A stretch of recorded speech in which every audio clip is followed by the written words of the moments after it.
Hello बच्चों, so let's read this question. So the question says explain the hard sounds. हम इस question में क्या एक्सप्लेन करना है? हार्ड साउंड्स को एक्सप्लेन करना है। तो अगर हम हार्ड साउंड्स को देखें तो चार प्रकार की हार्ड साउंड्स होती हैं, that is S1, S2 and S3 and S4।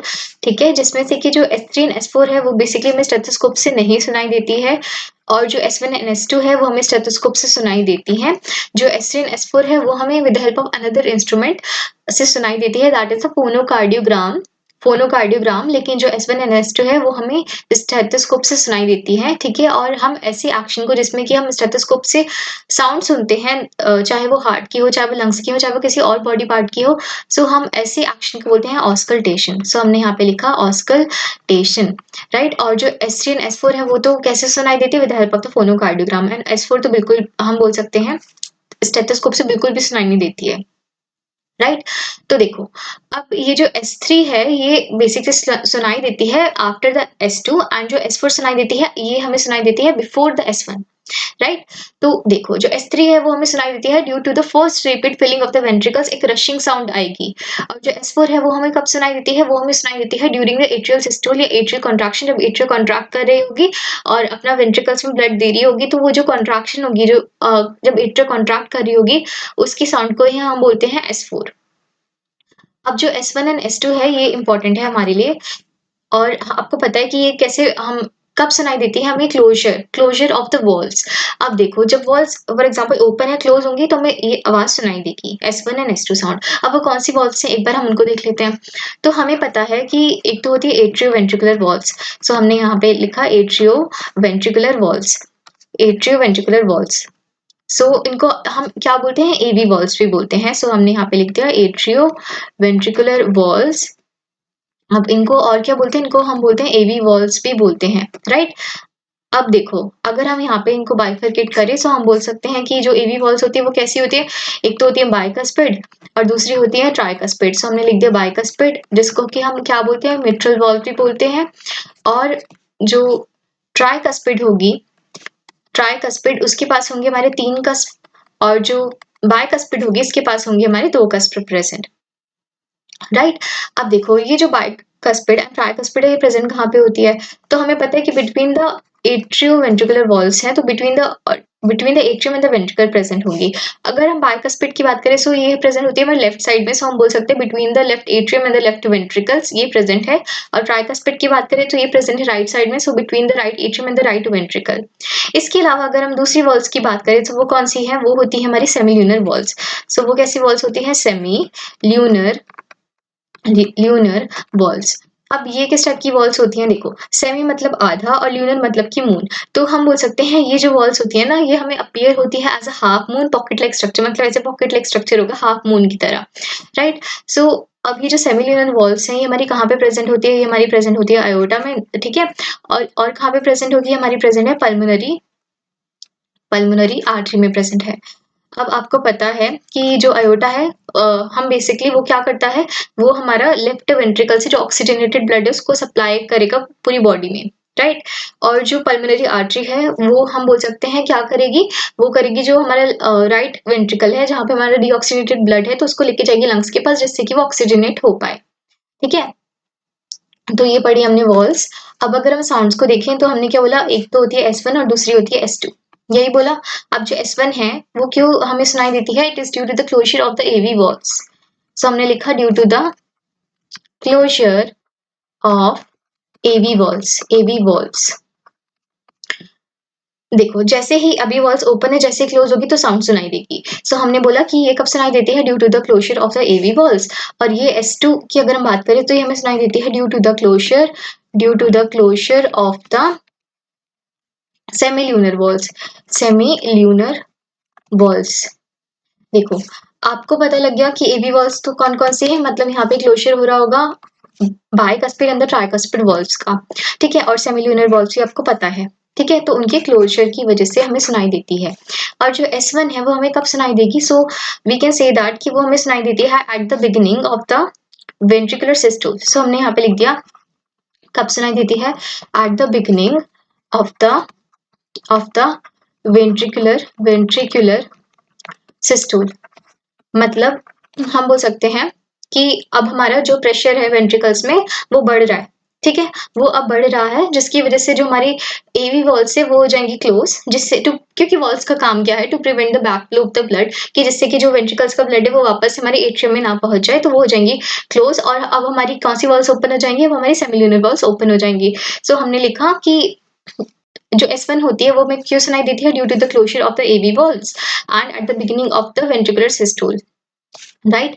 अब जो S2 की अगर हम बात करें, तो ये हमें सुनाई देती है due to the closure of the semilunar valves. तो हम यहाँ पे क्या लिख सकते हैं कि कब सुनाई देती है, at the beginning of the ventricular diastole, ventricular diastole. तो मतलब अब यहाँ पे प्रेशर हमारा बढ़ रहा था वेंट्रिकल्स में, अब यहाँ पे क्या हो रहा होगा, हमारा प्रेशर कम हो रहा होगा, ठीक है, वेंट्रिकल्स में। तो अब क्या, जब हमारा ब्लड जा रहा है, जब हमारा आयोटा एंड पल्मोनरी आर्टरी के पास जा रहा है ब्लड, तो अब क्या होगा कि to prevent the back flow of the blood in the ventricles, वो वॉल्स हो जाएंगी, सेमिल्यूनर वॉल्स हो जाएंगी, पहले ओपन थी, अब हो जाएंगे क्लोज, जिससे कि बैक फ्लो ऑफ ब्लड वापस से ना हो पाए वेंट्रिकल्स में, ठीक है। अब अगर हम S1 की बात करें, सो ये जो S1 साउंड होती है ना, ये हमारी होती है प्रोलॉन्ग्ड, ठीक है, ये थोड़ी प्रोलॉन्ग्ड होती है और ये थोड़ी सी डल होती है as compare to this S2। और S2 जो है ना वो प्रोलॉन्ग्ड नहीं होती है, बट हम बोल सकते हैं कि वो शॉर्ट होती है और ये काफी शार्प साउंड होती है। और ये जो S1 साउंड है ये थोड़ी डल साउंड है, सो ये है डल साउंड, और ये वाली जो शॉर्ट है शार्प है, ठीक है, शॉर्ट भी है शार्प भी है। और हम बोल सकते हैं कि अगर हम इसके पिच की बात करें ना, S1 की पिच की बात, तो हम बोल सकते हैं कि ये लो पिच साउंड है। ये कैसी पिच साउंड है, लो पिच साउंड है। हम अभी इसको आगे हम एक ग्राफ से समझने की कोशिश करेंगे। और जो S2 साउंड है वो कैसे साउंड है, वो है high pitch sound, high pitch sound, high pitch sound. So अगर हमने ड्यूरेशन की बात कर ही लिया, तो हम एक बार इसका टाइम भी लिख ही लेते हैं। सो अगर हम इसके ड्यूरेशन की बात करें, S1 की ड्यूरेशन की बात करें, तो हम यहाँ पे लिख सकते हैं, देखो हम यहाँ पे लिख सकते हैं, इसकी ड्यूरेशन होती है 0.15 सेकेंड्स, और इसकी ड्यूरेशन तो कंपेरेटिवली S1 के मुकाबले इसकी ड्यूरेशन तो कम ही होगी, है ना, क्योंकि हमने बोला कि शॉर्ट है। सो देखो अगर हम इसकी ड्यूरेशन की बात करें, सो ये हमें सुनाई देती है 0.11 सेकेंड से 0.125 सेकेंड्स तक, ठीक है, ये रही इसकी ड्यूरेशन, राइट। अब देखो अभी हमने ये सारा पढ़ा, इसके बाद में अगर हम इसको ग्राफ में रिप्रेजेंट करने की कोशिश करें, सो ये रहा हमारा y axis, x axis, similarly यहाँ पे y एंड x। अगर हम x में प्लॉट करें अपने टाइम को, क्योंकि हमें बताना है कि प्रोलॉन्ग्ड है, उसकी पिच कैसी है, तो हम ऐसे प्लॉट कर सकते हैं। यहाँ पे भी हमने टाइम, सो हमने क्या किया, इंटेंसिटी वर्सेस टाइम का ग्राफ बनाया। सो ये रहा हमारे इंटेंसिटी, और यहाँ पर भी हमारी आ गई इंटेंसिटी, इंटेंसिटी। अब देखो अगर हम S1 को रिप्रेजेंट करने की कोशिश करें, अगर हम S1 को रिप्रेजेंट करने की कोशिश करें, तो हमें पता है कि S1 कैसे होती है, प्रोलॉन्ग्ड होती है, डल साउंड होती है, लो पिच साउंड होती है। सो लो पिच साउंड होगी, तो हम बोल सकते हैं कि यहाँ पे कुछ ऐसा हम बना सकते हैं, ठीक है, हम कुछ ऐसा बना सकते हैं कि इसकी ड्यूरेशन ज्यादा है। अब इसके मुकाबले अगर हम इसको बनाएं, तो हम यहाँ पे क्या बना सकते हैं, हम कुछ ऐसे बना सकते हैं कि इसकी, हम बोलेंगे इंटेंसिटी तो ज्यादा है बट ड्यूरेशन कम है। ये तो हमारे ड्यूरेशन को शो कर रहा है ना, ये ड्यूरेशन को शो कर रहा है, ठीक है, और ये हमारे पिच को शो कर रहा है। तो हमने बोला था कि जो S2 साउंड है वो कैसी हाई पिच साउंड है बट लो ड्यूरेशन। तो हम इतना ऐसे तो बना ही सकते हैं ग्राफ बहुत इजीली, है ना, बना सकते हैं ना। सो हमने इसको बोल दिया दिस इज S1 एंड ये रिप्रेजेंट कर रहा है हमारे S2 को। अब अगर हम इसको ही ऊपर ऐसे मार्क करने की कोशिश करें, तो हम बहुत इजीली लिख सकते हैं, ये रहा S1, ये रहा S2, ये रहा S1, ये रहा S2। अब अगर मैं आपको एक चीज पूछूं कि जो S1 एंड S2 के बारे में ही पूछूं कि जो S1 और S2 के बीच में क्या हो रहा होगा, तो आप इजीली बता पाओगे with the help of this figure, जो कि हमारा क्या शो करता है, stages of the cardiac cycle. So यहाँ पे बेसिकली स्ट्रेट लाइन है, ये भी स्ट्रेट लाइन है। सो ये रहा हमारा 0.1 सेकेंड्स, यहाँ पे आप लिख दो 0.3 सेकेंड्स, यहाँ पे आप लिख दो 0.4 सेकेंड्स। तो आपको पता है कि ये वाला जो पार्ट यहाँ पे हमारा होता है एट्रियल सिस्टोल, सो यहाँ पे हमारा होता है एट्रियल सिस्टोल, यहाँ पे हमारा होता है वेंट्रिकुलर सिस्टोल, और यहाँ पे होता है हमारा जॉइंट डायस्टोल, राइट। सो अगर हम जो S1 की बात करें, तो हमने क्या बोला, ये सुनाई देती है at the beginning of the ventricular systole. So मतलब अब ये हमें कहाँ पे सुनाई दे रही होगी, यहाँ पे सुनाई दे रही होगी हमारी S1 साउंड, एग्जैक्टली यहाँ पे।